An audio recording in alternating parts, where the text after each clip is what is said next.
Morning, everybody. I hope you had a not so boring weekend.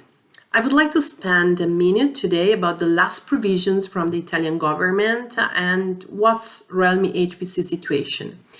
Measures have been further exacerbated, but activities related to the health and primary needs have been allowed to keep open.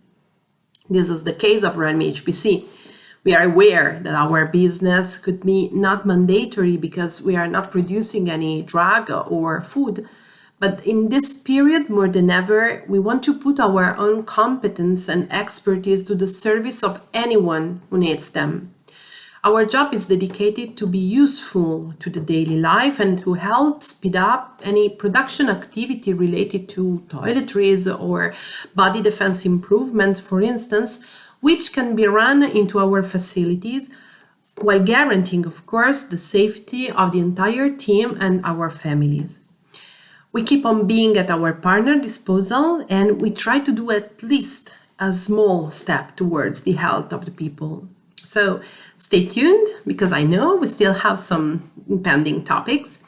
For the time being, I just wish you the best as possible beginning of the week.